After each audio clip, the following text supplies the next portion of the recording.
ہم یہ کیسے جان سکتے ہیں، کیسے کنفرم ہوگا کہ ہمارا دل رات کے آخری پہر تہجد میں ایک ہی دعا بار بار مانگ رہا ہو؟ وہ قبول آخر کب اور کیسے ہوتی ہے؟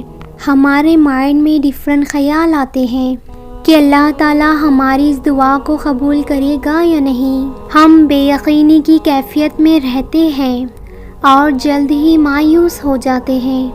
آپ جانتے ہیں تہجد کی دعاؤں کے کچھ اہم راز بھی ہوتے ہیں، پر سب سے پہلے آپ یہ جان لیں کہ کچھ دعائیں ایسی بھی ہوتی ہیں جو زبان سے نکلنے کی دوری پر ہوتی ہے۔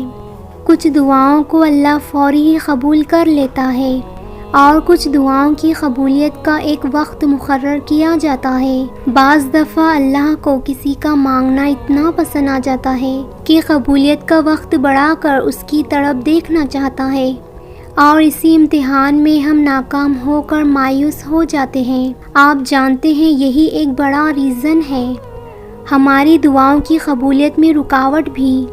ہم نا امید کے اندھیرے گار میں امید کے سارے کرن ہی بجھا دیتے ہیں۔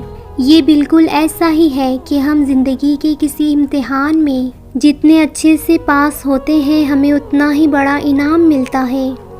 بالکل اسی طرح اللہ تعالیٰ بھی آپ کی دعاؤں کا امتحان لیتا ہے۔ آپ جانتے ہیں دعا کی قبولیت کی نشانی کیا ہے؟ ایک تہجد ایسی عبادت ہے جو ہر انسان نہیں کرتا، لیکن تہجد پڑھنے کی توفیق اسی کو ملتی ہے جسے اللہ تعالیٰ چنتا ہے۔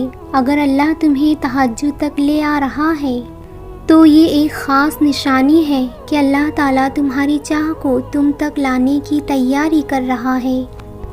جانتے ہو تمہاری تہجد کی دعا قبولیت میں دیری کیوں کر رہی ہے؟